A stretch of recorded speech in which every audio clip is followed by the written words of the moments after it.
وَلَقَدْ يَسَّرْنَا الْقُرْآنَ لِلذِّكْرِ فَهَلْ مِن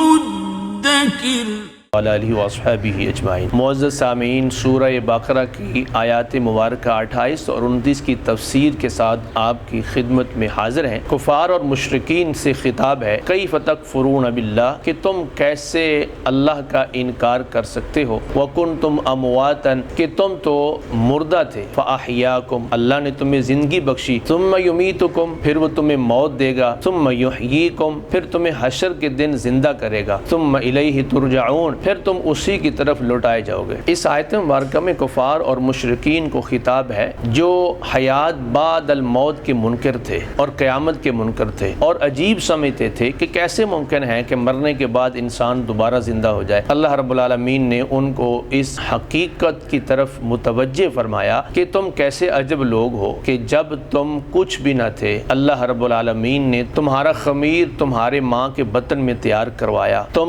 بے جان نطفہ تھے، مردہ تھے، اللہ نے تمہیں ماں کے بطن میں زندگی عطا فرما دی، اور پھر اس کے بعد تمہیں دنیا میں لے آیا، پھر تمہیں دنیا کے بعد موت دے گا، قبر میں تم چلے جاؤ گے، پھر قبر سے عالم برزخ سے عالم حشر کو تمہیں اٹھایا جائے گا۔ اب تمہیں عجیب لگتا ہے کہ برزخ سے، قبر کی زندگی سے حشر میں کیسے اٹھا جا سکتا ہے؟ اللہ تعالیٰ نے فرمایا کہ ماں کے بطن میں جان ڈالنا مشکل ہے، قبر کے اندر جان ڈالنا آسان ہے، تو جو ذات تمہیں ماں کے بطن کے اندر زندگی دے سکتی ہے، بے جان نطفے کو ایک زندہ انسان بنا کے ماں کے بطن سے نکال سکتی ہے، کیا وہ ذات تمہیں قبر سے دوبارہ زندہ نہیں کر سکتی؟ کہ وہ مرحلہ تو آسان ہے اور مشکل مرحلہ تم طے کر آئے ہو۔ اللہ پاک نے اسی حقیقت کی طرف توجہ مبذول کرواتے ہوئے فرمایا، کیف تکفرون باللہ، تم اللہ کا انکار کرتے ہو کہ بھلا مرنے کے بعد دوبارہ کیسے زندہ کرے گا، وکنتم امواتا، تم ماں کے بطن میں مردہ نہیں تھے، فاحیاکم، اس نے تمہیں زندہ کر دکھایا، ثم یمیتکم، پھر وہی تمہیں موت دے گا، ثم یحییکم، پھر تمہیں زندہ بھی وہی کرے گا، ثم الیہ ترجعون، پھر تم سب اکٹھے کر کے اس کی بارگاہ میں حاضر کیے جاؤ گے۔ سوال یہ ہے کہ زندگی کے بعد موت کا ذکر کرنا یہ نعمت کیسے ہو گیا؟ اللہ پاک نے فرمایا اس نے، تم مردہ تھے، اس نے تمہیں زندہ کیا، پھر تمہیں موت دے گا، تو زندگی کے بعد موت کیسے نعمت ہے؟ جواب یہ ہے کہ آخرت کی ابدی نعمتیں پانے کے لیے انسان کو مرنا ضروری ہے۔ وہ موت کا ذائقہ چکھے گا تو اس کے بعد پھر حشر کو دوبارہ زندہ کیا جائے گا۔ ان نعمتوں کے حصول کے لیے موت کا ذائقہ چکھنا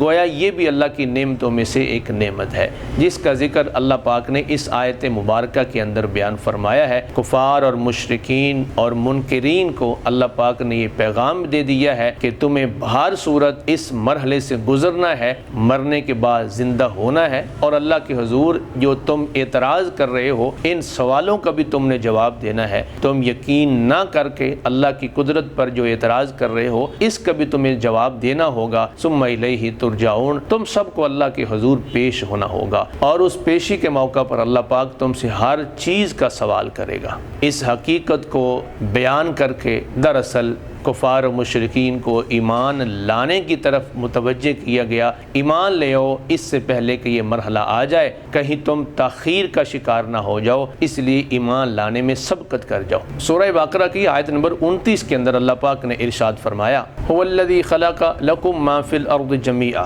ثم استوى الی السماء فسواہن 7 سماوات، اللہ وہ ذات ہے جس نے زمین کے اندر جو کچھ ہے سب تمہارے نفع کے لیے پیدا کیا ہے، پھر اس نے آسمان کا قصد فرمایا تو ٹھیک 7 آسمان بنا دیے، اور وہ ہر چیز کا جاننے والا ہے۔ اللہ وہ ذات ہے جس نے ہر چیز کو تمہارے نفع کے لیے پیدا کیا۔ یہ نفع کا ترجمہ کہاں سے ہے؟ یہ لفظ لام کا ترجمہ ہے، هو الذی خلق لکم، لکم کے اندر لام نفع کے لیے ہے، انتفاع کے لیے ہے۔ کائنات کی ہر چیز زمین کے اندر جو موجود ہے انسان کے نفع کے لیے پیدا کی گئی ہے۔ اسی وجہ سے علامہ بیضاوی فرماتے فرماتے ہیں کہ جو بھی چیز نفع بخش ہے وہ انسان کے لیے جائز ہے اور مباح ہے، اور اہل علم اس آیت مبارکہ سے یہ ضابطہ اور قانون اخذ کرتے ہیں کہ جب تک شریعت کسی چیز کو حرام اور برا نہ کہے وہ چیز بذات خود انسان کے لیے استعمال کرنا جائز ہوتی ہے۔ سوال یہ ہے جب اللہ تعالیٰ نے ہر چیز انسان کے نفع کے لیے پیدا کی ہے تو پھر بعض چیزوں کو استعمال کرنا انسان کے لیے حرام کیوں ٹھہرایا ہے؟ اس کا جواب یہ ہے کہ بعض چیزیں انسان کے لیے تاثیر کے اعتبار سے نقصان دہ ہیں، نفع بخش نہیں ہے، اور اللہ رب العالمین نے فرمایا ہے کہ نفع کے لیے تمہارے لیے چیزیں جائز کی گئی ہیں، یعنی جن چیزوں کے اندر تمہارے لیے نفع ہے وہ تمہارے لیے مباح کی گئی ہیں۔ سوال یہ ہے کہ حرام چیزوں میں بھی کچھ نہ کچھ نفع تو موجود ہے، پھر ان کو حرام کیوں قرار دیا گیا ہے؟ جواب یہ ہے کہ جن چیزوں کے اندر نفع غالب تھا اللہ نے وہ انسانوں کے لیے حلال کر دی ہیں، اور جن چیزوں کے اندر شر اور نقصان غالب تھا وہ چیزیں اللہ پاک نے انسان کے لیے حرام کر دی ہے۔ فرمایا وَيُحِلُّ لَهُمُ الطَّيِّبَاتِ وَيُحَرِّمُ عَلَيْهِمُ الْخَبَائِثِ، جن چیزوں کے اندر پاکیزگی اور نفاست ہے اللہ کے محبوب نے وہ چیزیں تمہارے لیے حلال، اور جن چیزوں کے اندر تمہارے لیے نقصان ہے اور ناپاکی ہے وہ تمہارے لیے حرام کر دی ہے۔ کیا انسان از خود کسی چیز کو اپنے اوپر حرام کر سکتا ہے؟ جواب یہ ہے کہ انسان از خود کسی چیز کو اپنے لیے حرام نہیں کر سکتا سوائے یہ کہ اس کی طبیعت کا تقاضا ہو یا حالات کی مجبوری ہو، کسی چیز کو کھانا اس کے لیے نقصان کا باعث ہو تو وہ وقتی طور پر اس چیز کے استعمال کو ترک کر سکتا ہے، از خود کسی چیز کو اپنے اوپر حرام نہیں کر سکتا۔ چند چیزیں ایسی ہیں جن کے حلال اور حرام ہونے کے بارے اندر کوئی صراحت موجود نہیں ہے، تو انسان کا طرز عمل اس کے بارے میں کیا ہونا چاہیے؟ حضرت سلمان رضی اللہ تعالیٰ عنہ سے مروی ہے کہ نبی پاک صلی اللہ تعالیٰ علیہ وآلہ وسلم سے گھی اور پنیر کے استعمال کرنے کے بارے میں جب سوال کیا گیا تو کریم محبوب علیہ السلام نے ارشاد فرمایا الحلال ما احل اللہ فی کتابہ والحرام ما حرم اللہ فی کتابہ، حلال وہ ہے جسے اللہ نے اپنی کتاب میں حلال کیا ہے اور حرام وہ ہے جسے اللہ تعالیٰ نے اپنی کتاب میں حرام کیا ہے۔ وما سکت عنہ، اور کچھ چیزیں ایسی ہیں جن کے بارے میں اللہ پاک کے کلام نے خاموشی اختیار فرمائی ہے، فہو مما عفا عنہ، تو وہ ان چیزوں میں سے ہے کہ جن کے استعمال کرنے پہ اللہ درگزر فرماتا ہے، لہٰذا ان کا استعمال جائز ہے۔ ہاں جب تک اس کے اندر کوئی واضح قرینہ نہ معلوم ہو جائے کہ یہ چیز نقصان کا باعث ہے تب تک اس کو حرام نہیں کہیں گے یا ناجائز نہیں کہیں گے۔ جب اس کے حوالے سے واضح دلیل آ جائے کہ یہ چیز نقصان کا باعث ہے پھر اس چیز کا استعمال چھوڑ دیا جائے گا۔ اللہ تعالیٰ نے قرآن پاک میں کتنی چیزوں کو حرام کیا ہے؟ باری تعالیٰ نے قرآن پاک میں 4 چیزوں کو نام لے کر حرام کیا ہے اور باقی چند اس کی قسمیں آگے بیان کی ہیں۔ فرمایا قُلْ لَا أَجِدُ فِي مَا أُوحِيَ إِلَيَّ مُحَرَّمًا عَلَىٰ طَاعِمٍ يَطْعَمُهُ إِلَّا أَن يَكُونَ مَيْتًا، محبوب آپ انہیں فرما دیں کہ میرے اوپر جو اللہ کا کلام وحی کیا گیا ہے اس کے اندر کھانے والے کے لیے اگر میں کسی چیز کو حرام پاتا ہوں تو وہ یہ ہے إِلَّا أَن يَكُونَ مَيْتًا، کہ وہ مردار ہو، او دم مسفوحا، یا بہنے والا خون ہو، او لحم خنزیر، یا خنزیر کا گوشت ہو، فإنه رجس او فسق، تو بے شک یہ ناپاک اور نافرمانی ہے، وما أُهِلَّ لِغَيْرِ اللَّهِ بِهِ، اور وہ جانور جس کو ذبح کرتے ہوئے اللہ کے سوا کسی اور کا نام پکارا جائے۔ یہ 4 چیزوں کو اللہ نے صراحت کے ساتھ قرآن پاک میں حرام قرار دیا ہے۔ کچھ چیزیں وہ ہیں جو نبی پاک علیہ الصلوۃ والسلام نے حرام کی ہیں اور بقیہ چیزیں انسانوں کے لیے حلال ہے۔ سوال یہ ہے کیا حلال اور حرام کا اختیار انسان کے پاس ہے؟ جواب یہ ہے کہ کسی بھی چیز کو حلال یا حرام ٹھہرانے کا اختیار اللہ تعالیٰ کو ہے یا اس کے عطا کرنے سے اس کے محبوب کریم علیہ السلام کو ہے۔ کسی شخص کو یا کسی ادارے یا جماعت کو یہ اختیار نہیں ہے کہ چیزوں کو حلال یا حرام کر دے، اور نہ ہی کسی شخص کو کہا گیا کہ تم خام خام میں اپنی مرضی سے جس کو تمہارا دل کرے حلال کہنا شروع کر دو اور جس کو دل کرے حرام کہنا شروع کر دو۔ ارشاد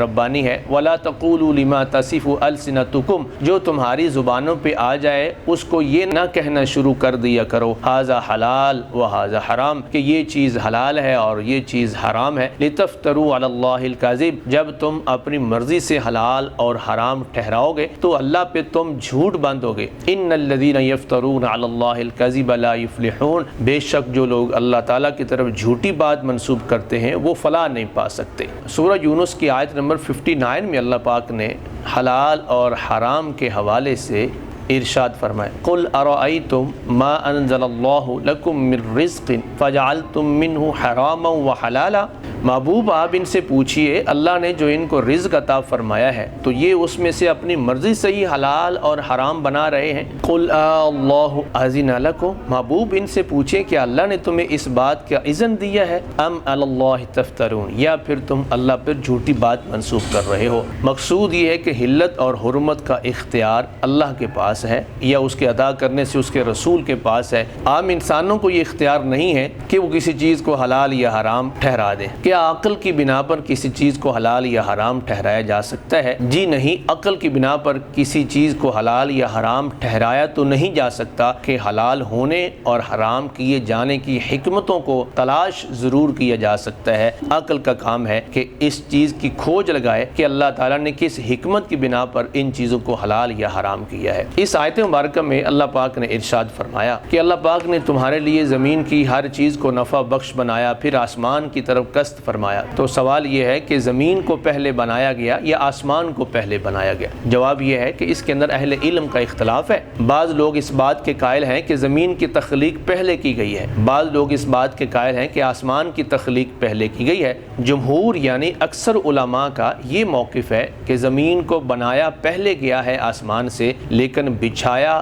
آسمان کے بعد کیا ہے، یعنی زمین کو پہلے بنا دیا گیا پھر آسمان کو 7 آسمانوں میں برابر کر دیا گیا، یعنی زمین کو پہلے بنا دیا گیا پھر اللہ پاک نے 7 آسمان بنائے، پھر اس کے بعد زمین کو پھیلا دیا اور اس کے اندر نعمتوں کو رکھ دیا۔ تو زمین گویا بنی پہلے ہے لیکن اس کو بچھانے کا عمل آسمان کے بنانے کے بعد ہوا ہے۔ اس آیت مبارکہ کا آخری جملہ ہے وَهُوَ بِكُلِّ شَيْءٍ عَلِيمٌ، اور اللہ تعالیٰ ہر چیز کا جاننے والا ہے، وہ ہر چیز کو جانتا ہے کہ کون سی چیز کو اس نے حلال اور حرام کیا ہے، اور انسان اپنی مرضی کے ساتھ کون سی چیزوں کو حلال یا حرام کرتے ہیں۔ اور اس نے اس جملے کے اندر پیغام دیا ہے کہ مرنے کے بعد دوبارہ زندہ کرنا، جسم کا مٹی کے اندر مل جانا، ہڈیوں کا بسیدہ ہو جانا، اعضاء کا منتشر ہو جانا، اللہ کو ہر چیز کا پتہ ہے، کون سا ذرہ کہاں سے ہے، کیسے اس کو اٹھانا ہے۔ حشر کا جب دن آئے گا تو اللہ تعالیٰ کی صفت کون کا اظہار ہوگا، ہر چیز جہاں بھی ہوگی وہ سب اکٹھی ہو جائے گی